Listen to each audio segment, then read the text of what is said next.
Another spoiler, I'm never getting a heart attack. What's up, vegan community and potential meat eaters who came to this video? Got my blood work done recently, and the majority of things came out amazing and perfect. But before we go into the actual statistics, just want to give you some prehistory on what my diet has been over the past year.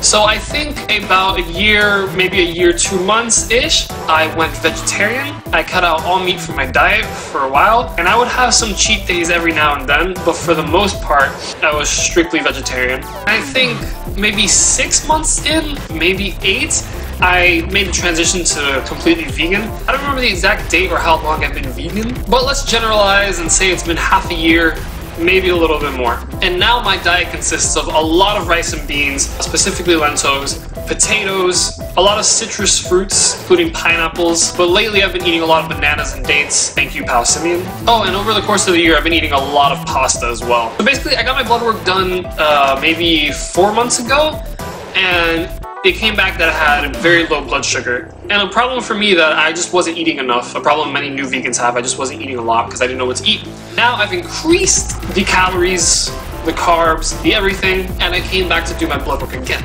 Spoiler alert, my blood sugar did not go up, but I'll get into why in a second. So first off is the cortisol. The doctor says that's the natural steroid of the body.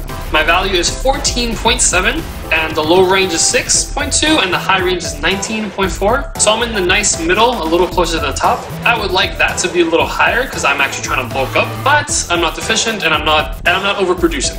Vitamin D, the value is 33.0. The high point is 100 and the low point is 30. So I'm still on the low end, but my doctor mentioned that 9 out of 10 people are vitamin D deficient. So he says it's still something to celebrate about because I'm not deficient. I'm the 1 in 10 people. And before my first blood work, I was actually low on vitamin D. And they actually recommended that I take vitamin D pills. And I said, no, I'll just go in the sun more and maybe drink some more almond milk. They said you shouldn't go in the sun too much because of skin cancer, whatever. But my values did go up, so that's fine. I am considering the vitamin D pills now, because there's a big raise behind it. Again, he said that you don't want to go in the sun too much because of, skin cancer. But I live in Florida, we get a lot of sun here, and I walk my dog every single day. So I think I'm going to be okay. I'm going to get my blood work done again in a few months.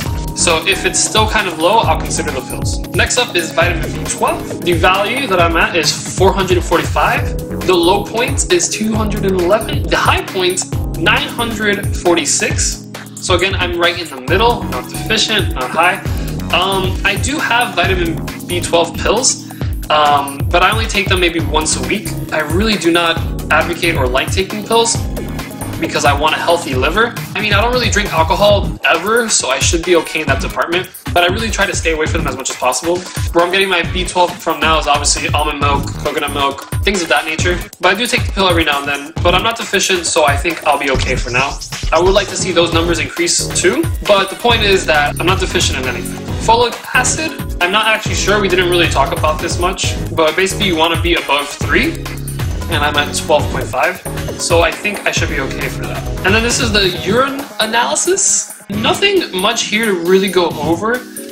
He actually didn't even talk about this page too much. The only thing that bothered me a little is that my urine color was yellow, which means I'm probably not drinking enough water, but I've fixed that problem since. TSH, again, something he didn't really mention, we didn't talk about too much, and I'm not going to pretend to know what it is, so we'll just go over the number. I'm at 1.38, the low is 0.4, and the high is 4.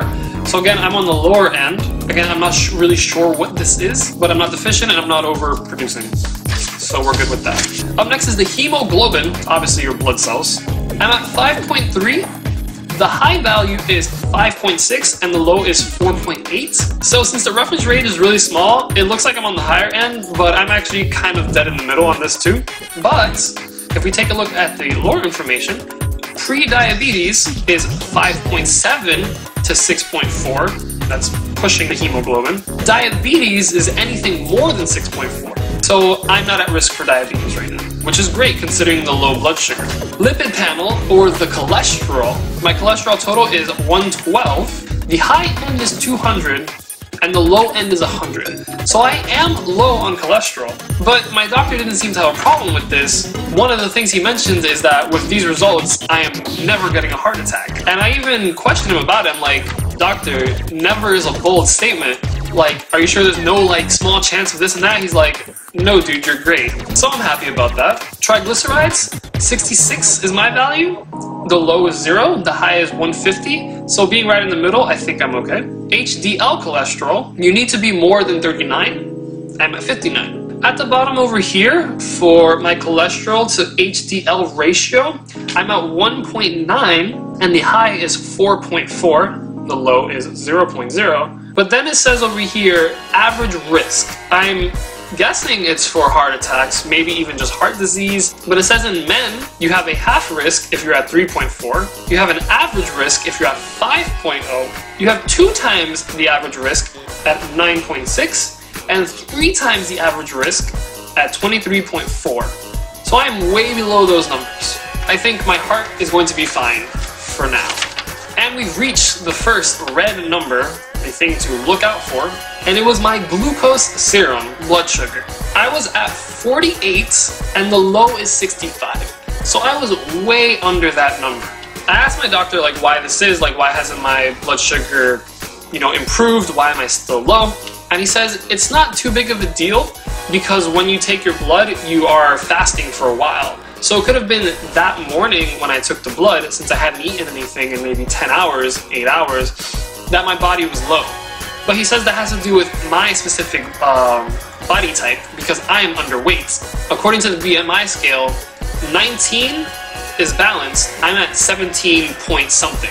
So my body type is underweight.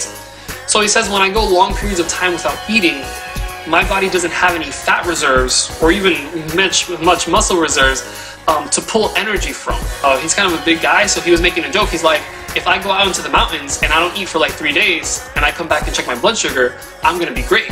I'll be fine. There won't be any problems because my body has so many reserves to pull from. But he says, but me, since I'm such a skinny kid, that my body doesn't have any reserves to pull from. So I constantly need to eat to keep my blood sugar up. And that when I go long periods of time without eating, my blood sugar drops. So what he recommended for me is to obviously put on some weight, but he says that putting on some muscle weight is fine enough. That as long as I come up onto the BMI scale as, balanced, then my blood sugar issues should be okay. And lastly, my CBC, I know has something to do with blood. I'm not exactly sure, because we only focus on my platelets, which were low. Platelets are just the things that, when you get wounded, it clots the blood, so then the wound can be healed and you stop losing blood. I'm at 130 and I should be at 150, so he says it's not too much of an issue. He says my spleen might be a little inflamed and that it might be holding back a lot of platelets, like there might be a clogged spleen and it's just not releasing them into my blood. So I'm gonna get an ultrasound done tomorrow to see if that's the case. But he says for now it's not a crazy big issue. And that was my blood work.